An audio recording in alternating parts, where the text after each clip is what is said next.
This is Putten. It's a largish village, 40 miles east of Amsterdam. In the middle of the village, on the highest point of land, you can't call it a hill, is the Oude Kerk, the old brick-built church which has been the centre of village life for 6 centuries. In summer, the streets that cluster round the church hum with the voices of the thousands of tourists that come to enjoy the heathland to the east and the waters of the lake and the nearby great inland sea, the IJsselmeer, to the west. But on this freezing January day, apart from a handful of hardy skaters on the ice, only a few people have ventured out to do their shopping in the local equivalent of Boots, Smiths and Tesco. So what has brought me to Putten, to this outwardly very ordinary Dutch village? Well, it's a story that starts a lot nearer home, in a junk shop in North London.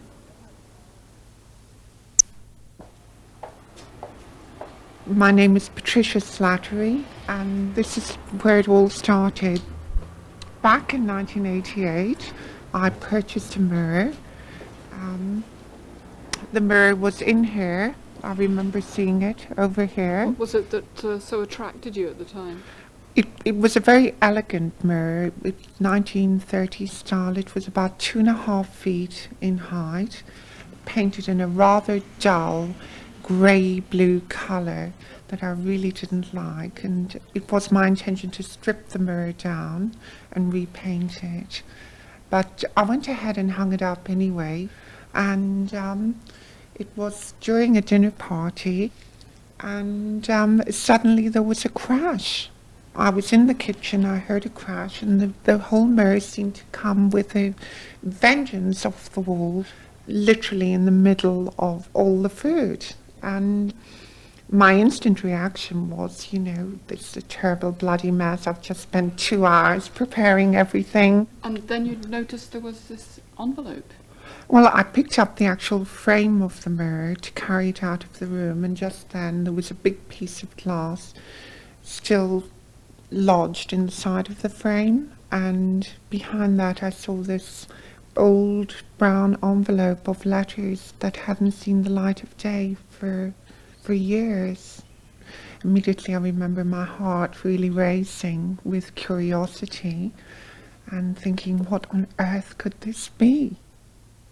Although Patricia was fascinated by her strange find, the letters seemed destined to remain a mystery. For a start, she didn't recognize the language they were written in, nor did any of the people she showed them to over the next few years. Until one day someone said, "I think it might be Dutch, and I know someone who can tell us." So that's where I came in. I'm married to a Dutchman, and although I've never learnt the language formally, I've picked up a fair amount over the years. I'm in no way a fanciful person, but as I took the envelope, I felt a chill go through me. There was something uncanny about it. It was a small envelope, apparently made out of brown wrapping paper. I opened it. A few thin sheets covered in writing, the paper discoloured with age.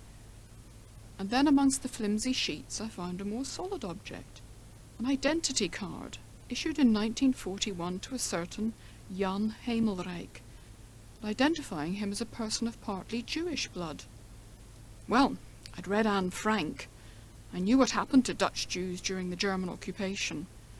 Chances were that this Jan Hemelrijk had met the same fate. I picked up one of the letters. It was written on a printed letter form and addressed to Mr. and Mrs. J. Hemelrijk in Amsterdam. The same Jan?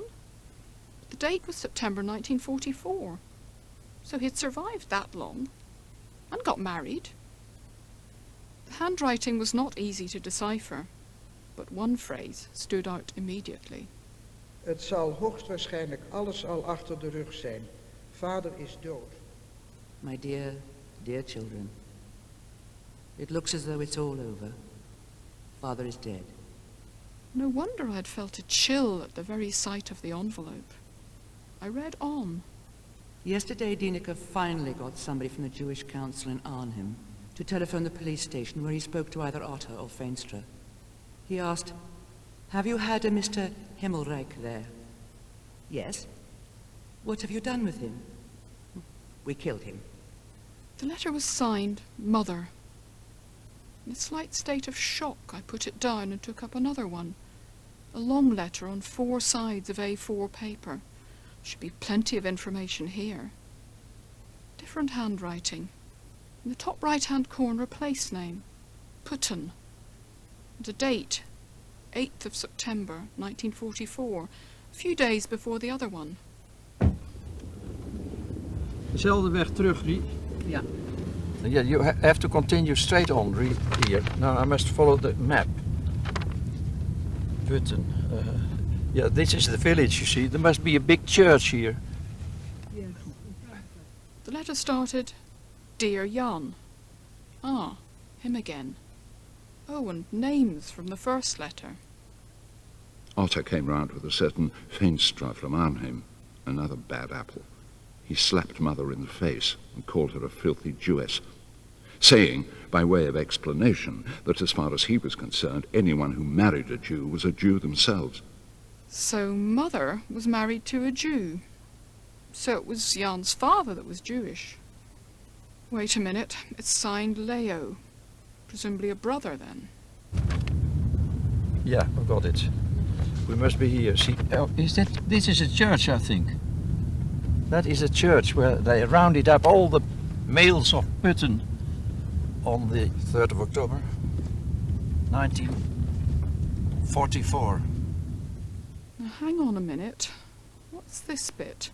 Just before the end, on the last page.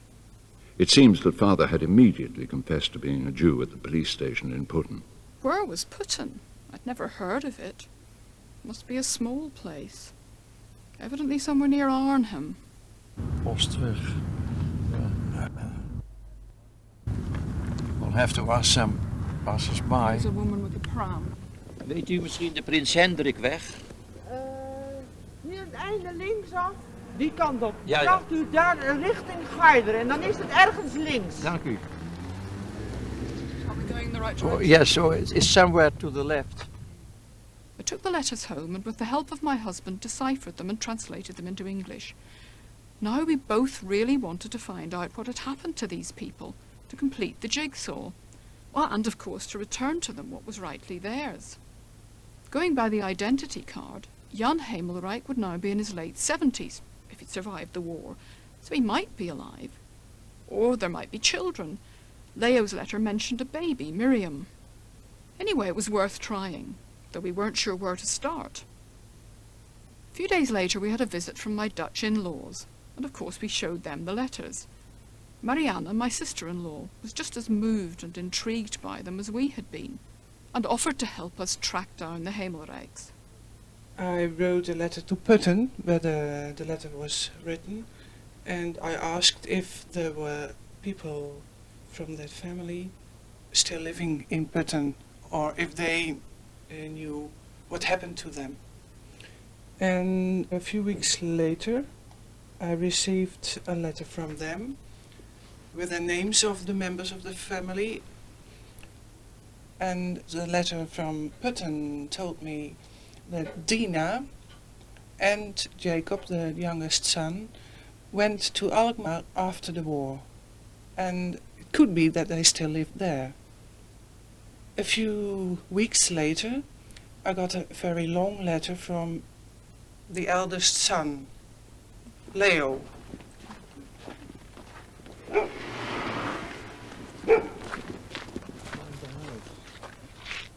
We should look for a house that is at least 60 years old. This is the Prins Hendrikweg, where in 1944, 1st of September, I arrived here to Putten with my former wife and a little baby, Miriam. There were few homes along this Prins Hendrikweg, and one of them was where we're standing now, a little, tiny little house. It was hardly a house. It's a round shape. It was just one room with a tiny kitchen, and it was called the Koepel. And next to it was the house where my mother with my younger brother lived. And when we arrived in this house, not only my mother was there, but to my surprise also my father. who was a Jew and who had to hide from the Germans very carefully. So even you as his son Yeah, I didn't didn't know he was there. No, we kept it secret, you see. So here were Leo Hemelrijk and I at the very house where the letters had been written and where the Hemelrijk family drama had begun. Jacob Hemelrijk, father of Leo, Jan, Dineke and Jappie, was born in 1888 in a village in the east of the Netherlands. His father was a poor tinker, but Jacob, through a combination of ability and determination, managed to train as a primary school teacher and then study part-time for a degree in classics.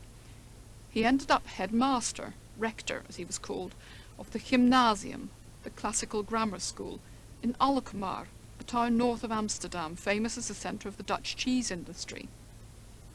He had married Dit de Jong, a colleague from his primary teaching days, and the family lived near Alkmaar, in Bergen, a pleasant resort village set among the dunes of the Dutch North Sea coast, where Mr. Hemelrijk was a leading figure in the local community. Well, he was a little Yiddish boy, a small little Jew.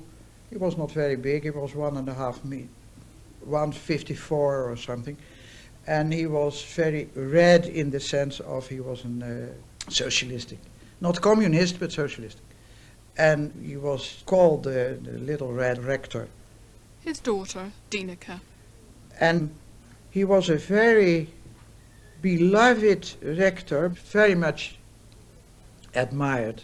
My mother admired him very much and said always he didn't love him, but I could not have a better husband. He wasn't very strong, but he could survive. He was tough.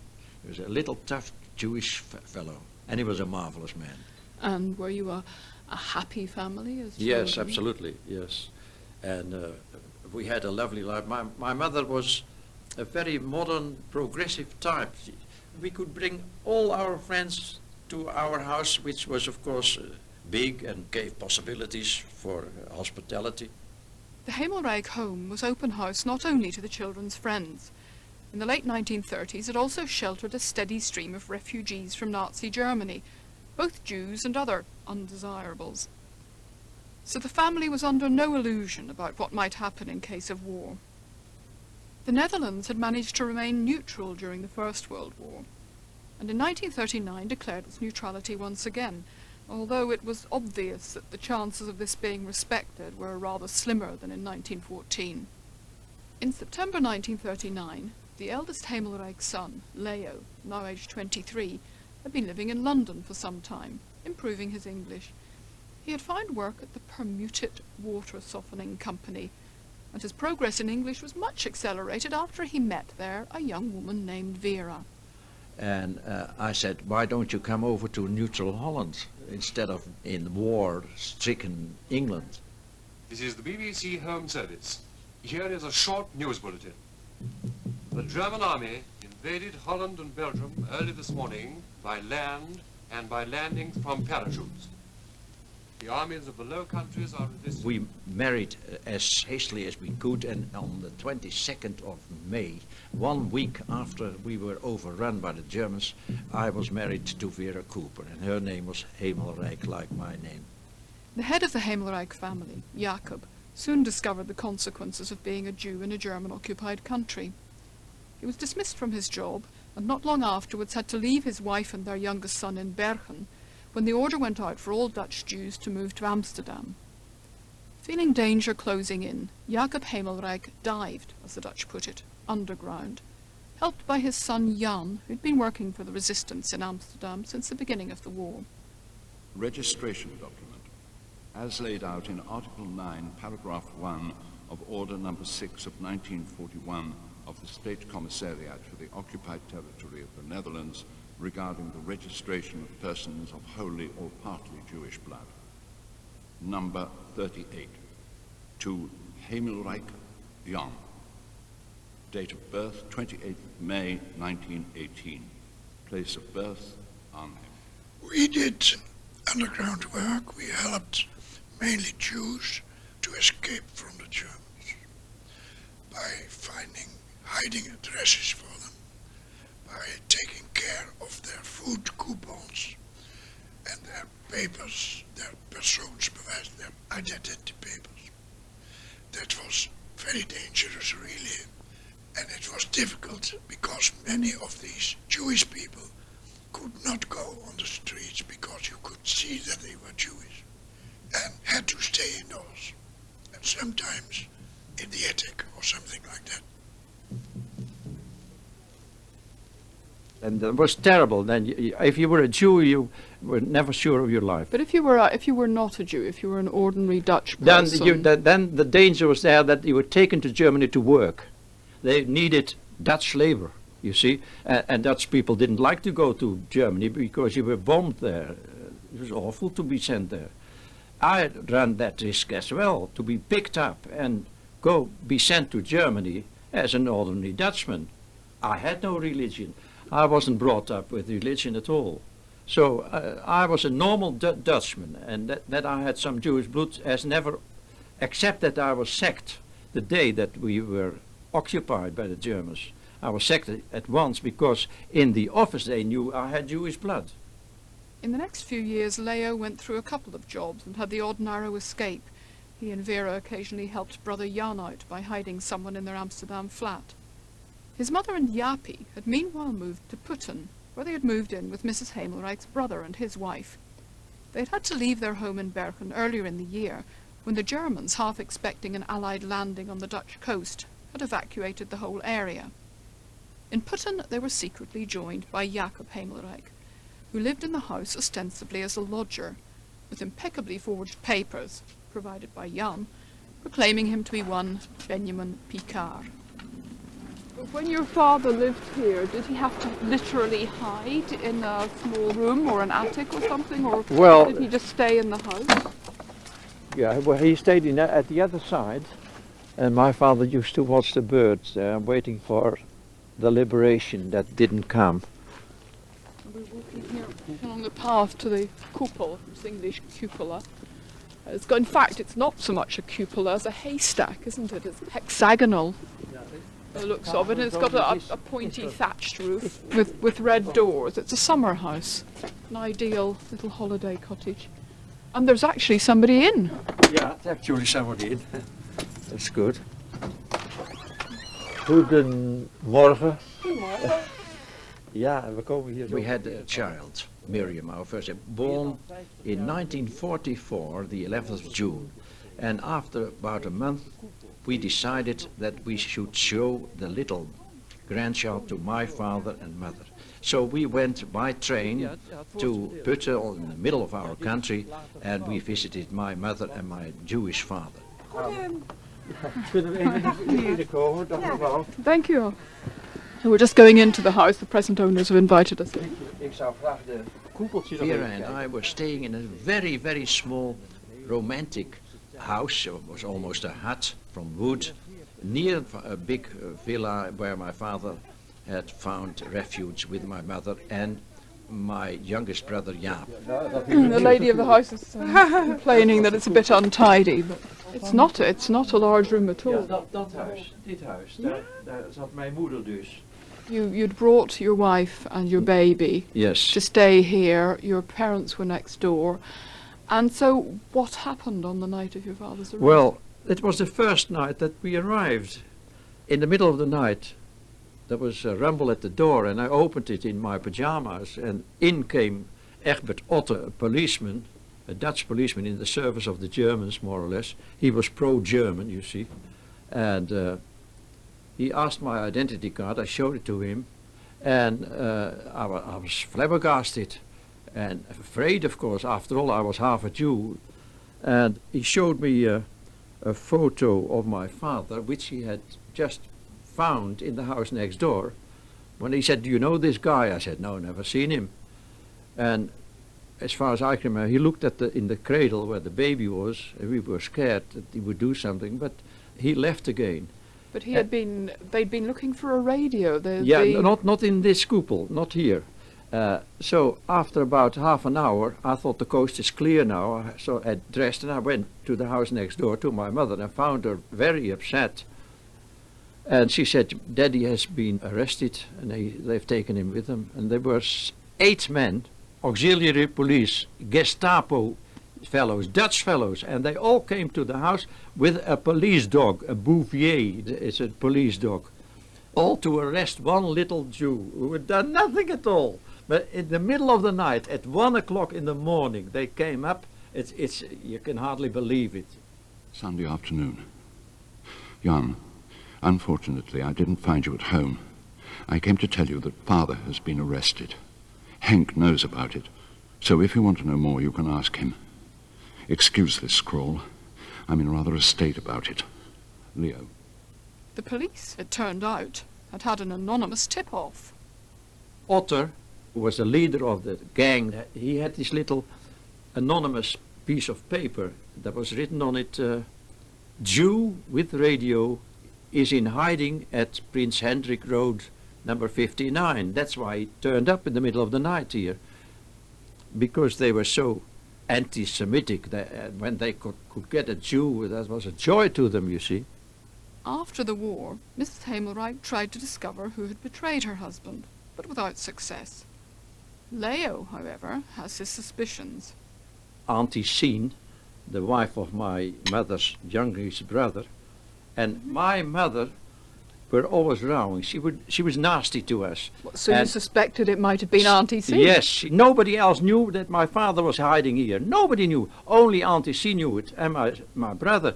But nobody else knew that he was hiding there with radio. But you never found out? No, she was dead. She died 2 weeks after the liberation from diphtheria. That's what she said. I always think, no, I can't say that, I always think Uncle Jan killed her. But did your father have a radio? Yes, I know there was a hiding place, very clever hiding place, because they haven't found the radio. If you kept a radio, you were liable to be shot. The Germans didn't want you to listen into the BBC. But we listened into the radio at that time. You could hear the BBC. Boop, boop, boop, boom. Boop, boop, boop, boom. That was, do you know that sound? Otter couldn't prove that he was Jaap Hemelrijk. They could think so, but there was no proof of it at all. And the identity card, it was absolutely a perfect imitation of the real identity card, made by my brother Jan. This identity card said his name was Picard, you see. So he was another man on paper. The bad luck was that years before, my father had sent a photograph of himself to my younger brother Jaapie, and he had written at the back, to Jaapie, so that he won't forget his father. And that was a picture of himself, and Jaapie was there too. So Otto found in the clothes of in the house there, he found that picture to Jaapie, so and he said, well, look, that's you, and that's your father. He could prove that the name was Hemelrijk. Leo and I left the little summer house and went next door to look at where the radio had been hidden, and the first floor window that Jaapie escaped through on that fateful night while the police were interrogating his parents downstairs. That's the little window Mr. Hemelrijk used to come out, and they have told me he lay down in the gutter and then jumped. There's not a lot of room, is there? There's and of not course, much room. The porch didn't exist then. No, if he did it now, he could jump off I the think porch. he has slid down. And then In the meantime, my youngest brother had run away. It was pouring with rain. He had jumped from the window along the rain pipe, and he went to the nearest friends he had, and he stayed there. And then in the morning, his friend and 2 other boys, who were apparently, which I didn't know at the time, members of the resistance movement, they tried to liberate my father from the cell in the police office in Putten. They had a gun, but this man pulled out his own gun and said, you put up your hands. And the poor boys did so. 2 of them ran away, and Luke Lansdorp was caught by him and also locked in. And my father wasn't liberated at all. Friday, 8th of September 1944. Dear Jan, what you don't yet know is that 4 lads had attempted to free Father at 8 o'clock on Sunday evening when he was still being held in Putten. It all happened rather stupidly. One of them was arrested with a revolver on him. There were no shots fired. And 2 hours later was taken with father by car to Arnhem. It was very unfortunate that they tried it, because at the time, the 2nd of September, the Allied armies had already crossed the Dutch border. They had liberated Belgium, and we all thought that in a day or two we would be liberated as well. With the Allies so close, the police were getting jumpy, as the Hemelrijks and Luc Lansdorp discovered to their cost. Because they tried to liberate him, they thought that with the catching of my father they had a top resistance man. He was no member of the resistance at all. But my father and Luc Lansdorp was taken into the house of the chief of police over the whole Veluwe, the whole district here, the whole county. His name was Veenstra, his own house, the next evening. And they started to beat him with their, what you call them, the rubber things on his back, till the blood was spouting from his back. And later other people couldn't recognize his face, his whole head was swollen. He had 20 aspirins and 10 sleeping pills, and he took them with some prunes my mother had given him, and tried to do suicide. So the suicide didn't work? The suicide didn't work. And he was thrown into a cellar, and then he tried with a nail scissors to cut his wrist. Of course, Otto, the one that arrested father, thought that mother or Jappie or I had something to do with the rescue attempt, so they came round on Monday morning with a certain Veenstra from Arnhem, another bad apple. He slapped mother in the face and called her a filthy Jewess, saying, by way of explanation, that as far as he was concerned, anyone who married a Jew was a Jew themselves. He searched the whole house all over again, but of course didn't find any revolver, since there had never been one, nor a radio either, nor anywhere where it could have been kept. He said to Veenstra, "Well, you thought there would be more Jews here, but there aren't any.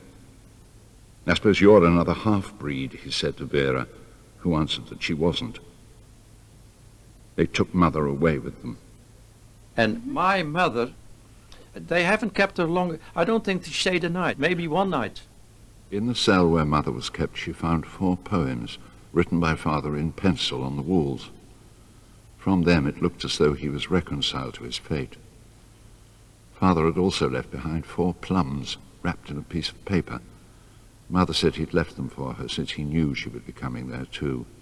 He'd overheard something from his cell. 7th of September, Arnhem. Dear Henk, we still haven't heard anything from Jan, although he must know by now that his father was arrested at our house on Saturday evening.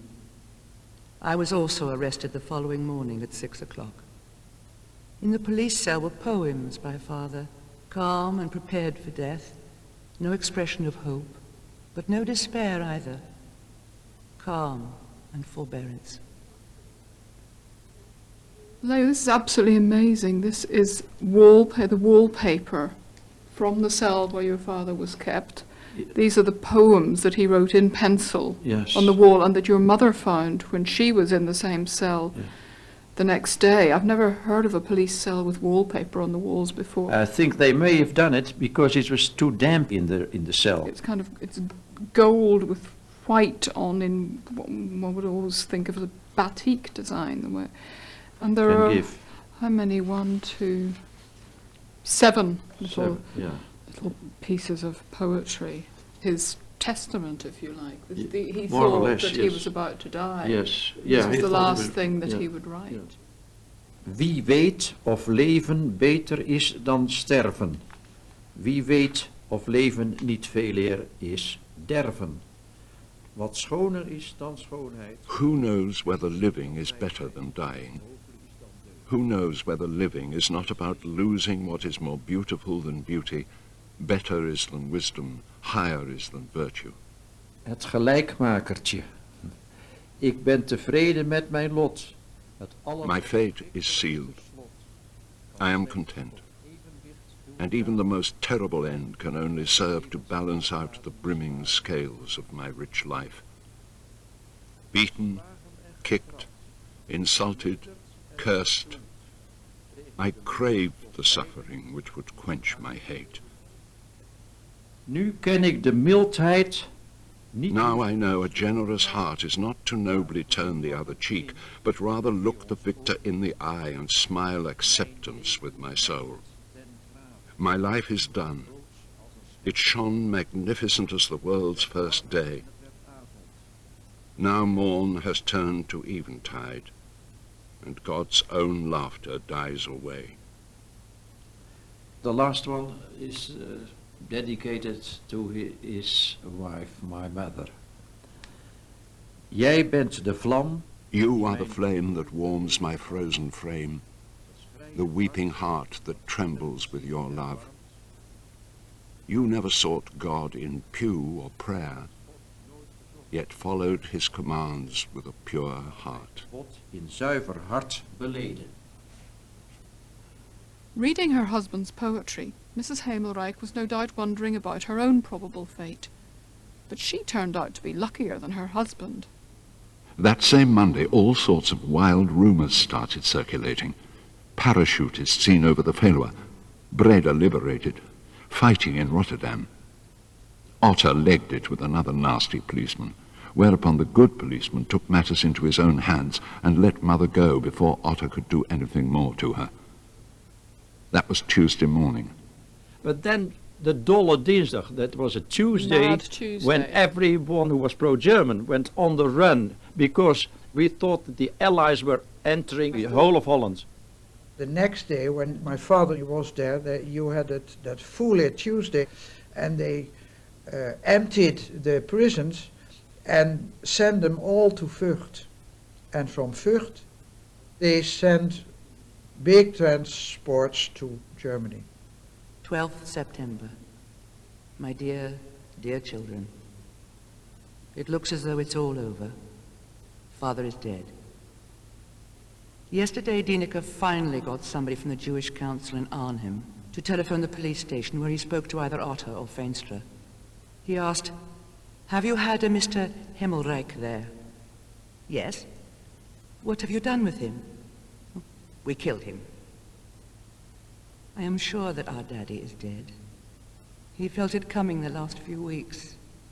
He was always depressed and couldn't understand why. Be careful. Our family has paid a high enough price already. Goodbye, my dears. Mother.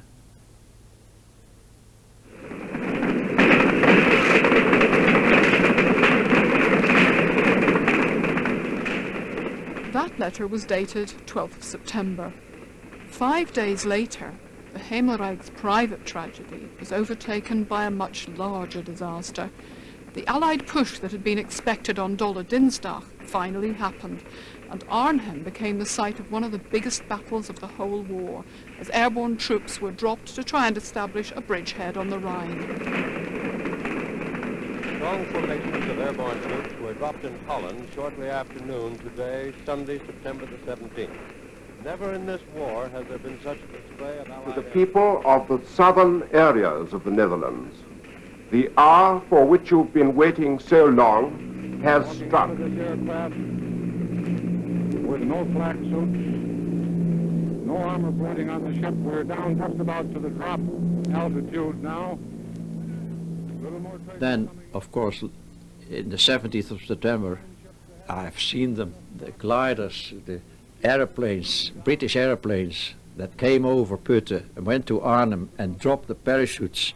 And I almost forgot my father 2 weeks ago. I thought he was dead. And I thought liberation was now near, very near.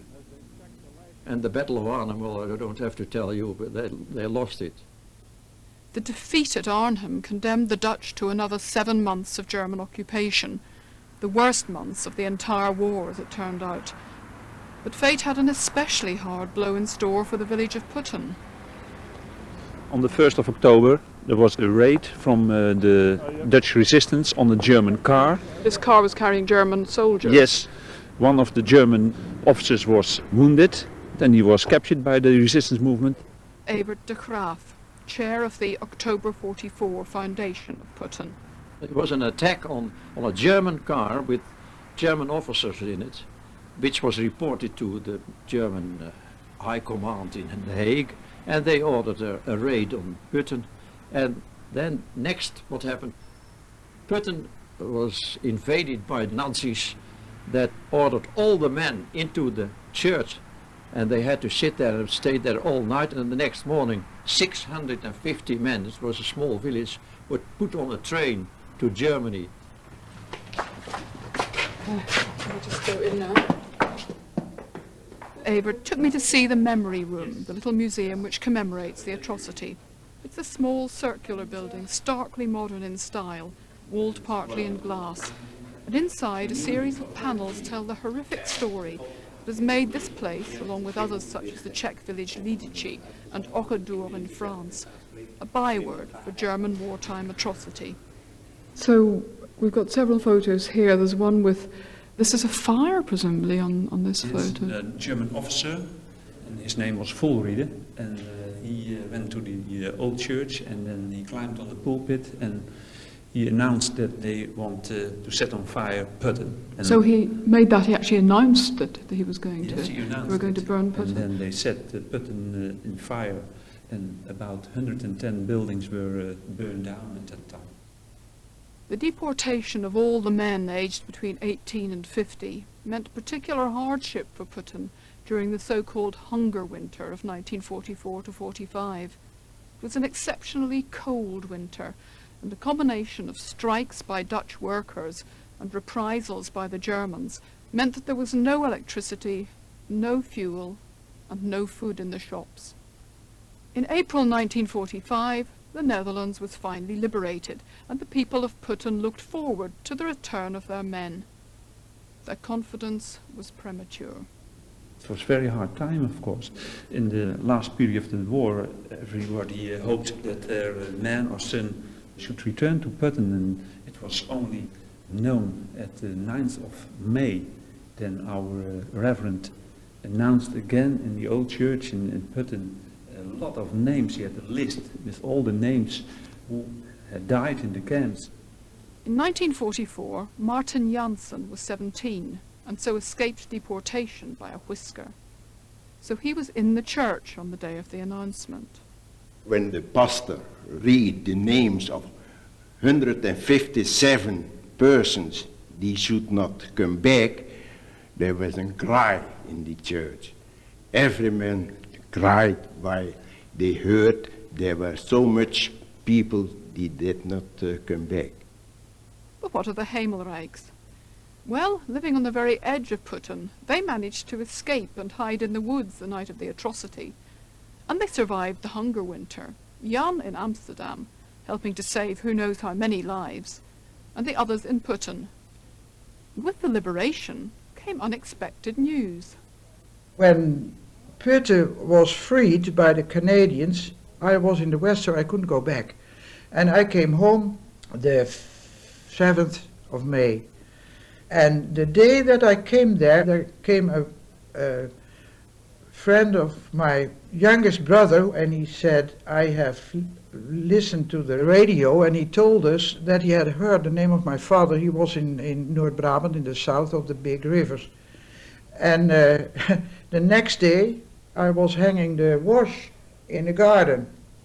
And an American car, American luxe car, stopped on the road with a star on it. And I thought, well, an American car?